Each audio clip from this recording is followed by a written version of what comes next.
Everybody, it's the Mad Master here. I'm doing another video tonight because I went for a walk during my lunch break, which I do every lunch break because I do not eat lunch because of intermittent fasting for the last 3 months or so, or 2.5 or whatever it is now.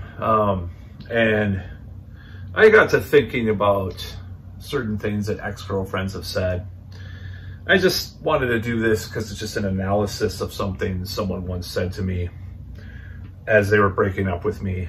And I feel like it's unfair for people to say this kind of stuff, regardless of the party that is in the situation. I try to refrain from saying such things to girls if I'm we're breaking up or whatever, because it's just cruel and unfair to say such things. Now, a recent or more recent ex,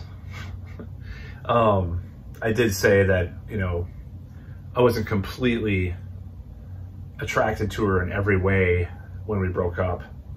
I told her that, and that was kind of dumb, but I try not to say really insensitive things is my point. I just don't like to go through that whole thing. But this was really uncalled for, and this was many years ago now, but I just felt like telling this story because I think it's funny. So this girl and I were breaking up, and it was known that I had, read some manosphere stuff, some pickup artist kind of stuff, and, seduction community, whatever you want to call it, and I'm going to tell you exactly what stuff I did actually use as far as related to that, or whatever you want to call it. She said, well, I was probably just only attracted to you because of your pickup, you did your pickup artist stuff on me or whatever. I'm like, so you were with me for 7 months because of something that I did in the beginning that really wasn't that much at that point. I remember, I don't know why I didn't remember this for a long time, but I just thought about it today. It was like something that was erased from my memory almost. So I'm just going to analyze that statement. So basically, you stay with someone for a relationship because you're attracted to them or like them. If you do not, then you break up. That's how I see things. But of course, the majority of the world does not see it that way. And I'm going to do a video about this. It's going to be probably a more scripted video. I'm going to write out some stuff. This was going to be a scripted video, but this one I'm doing right now, but I decided not to do it that way. But I have some controversial ideas, I'll just say that I want to have come across in this other video I'm going to be doing. So I think it's ridiculous that she said this stuff, like, oh, I was only into you because you're pickup stuff. Like she was implying that it worked or something, and that's why she was into it. So I'm going to tell you exactly what pickup artist stuff I did with her, because it's quite interesting. So for one, I'm just going to come out and say what I was doing at the time many years ago. It's kind of silly to talk about this, but I just think it's funny. So I like to tell stories, So there's this thing called David M's Insider Internet Dating. And it was like a program. He was on Eben Pagan / David D'Angelo's like series and stuff. And he was kind of made it an internet dating. So he instructed on how to do a scripted email to send out to, hundreds or thousands of women to get dates and stuff. And I was using that, and this is what she had responded to initially, which really just was like, oh, hey, I bet you're getting all these responses from all these not dorks, but these guys saying all this stuff, and it's kind of making fun of them. And then it kind of has this confident message at the end about themselves, about yourself, and you like kind of structure it that way. So that's what I sent initially. So that's strike one. She's correct, I guess, in this instance, in this situation, about what she was saying. She was right about that part. The second thing that happened was when I was trying to you know, kind of correspond back and forth by email, she had stopped, or through, what is it, Plenty of Fish, I think, back then. She had stopped responding. So I'm going to talk about this.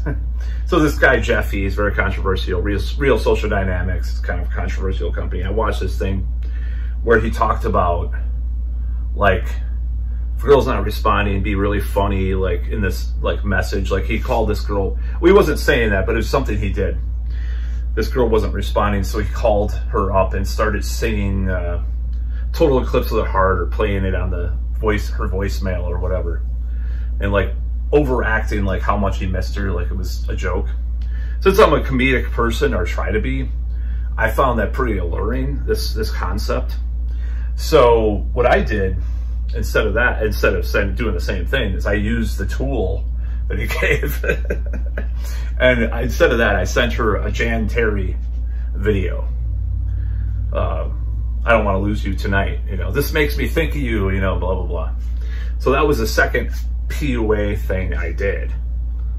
And the third thing I will say that I did, which was related to the scene, or whatever you want to call it, was this Neil Strauss, Ross Jeffries. I'm talking about all these guys. I can't believe I feel weird talking, I'm a little awkward about this, but there's this thing that you do, is like, what steps can we, this was in the game, and this is Mystery did this too, and all these people. What steps can we do to continue, or what steps can we take to continue this conversation? And when I got her email, like her personal email, I didn't get her number at first. It took a while to court this girl. I used that line. Now, looking back on the relationship, I don't recall one other instance where I used any kind of scene material or pickup line or hypnotic trance induction, you know, NLP hypnosis like pattern or anything like that. I didn't do anything else. Those three things, I think that's three things. Was that three things? The Jan Terry scripted email. What steps can we do to continue the conversation? I think that's it. Like three, or maybe, I don't even think there's like four. I think there's like three things.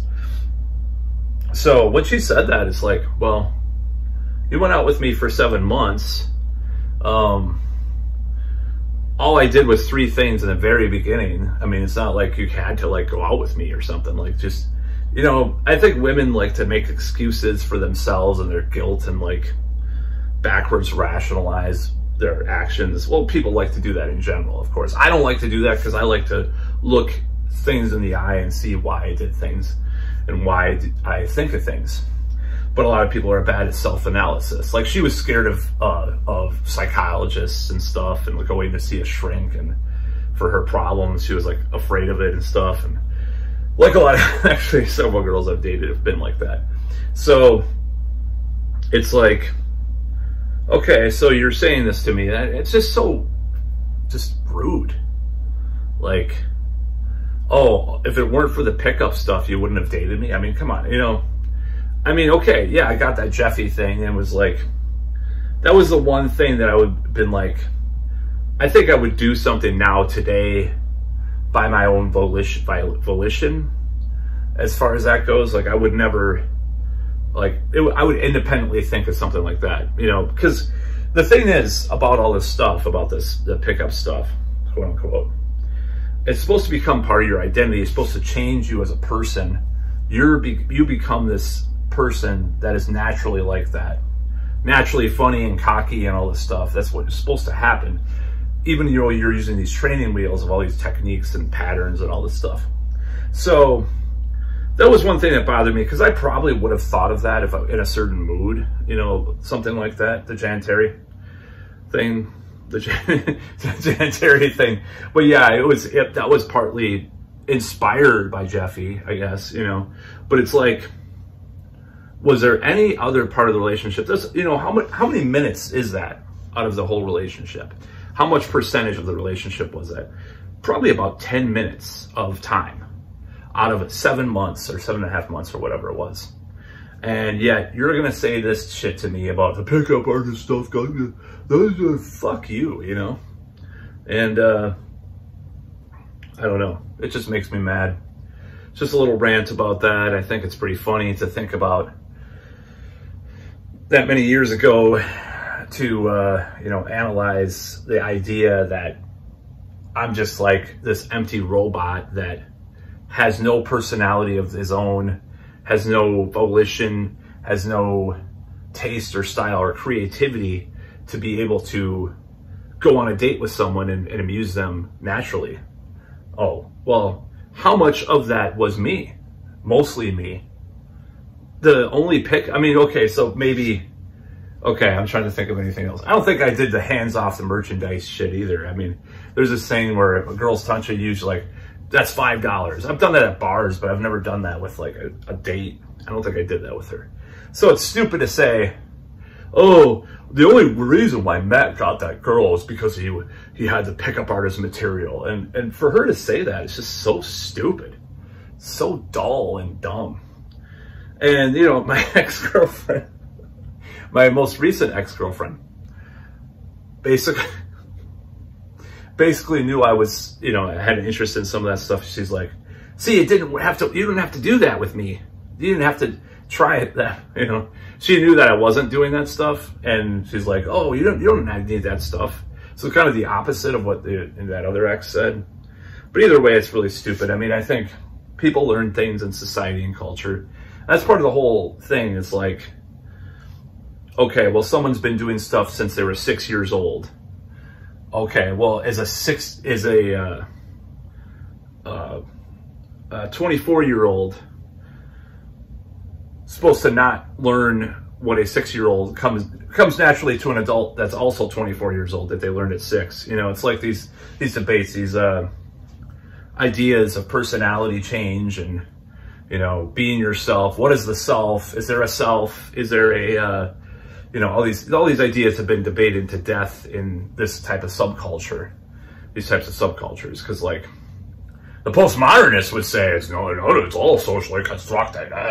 So that's kind of ironic, isn't it? But it's like, I don't really care about learning something if I don't like it. The thing is if I don't like something, I'm not going to learn it. But at the same time, it's like, there's certain things I like that appeal to me. Just because I do something different, just because I learn something different and do it, even though I didn't do it before, doesn't mean it's not being myself.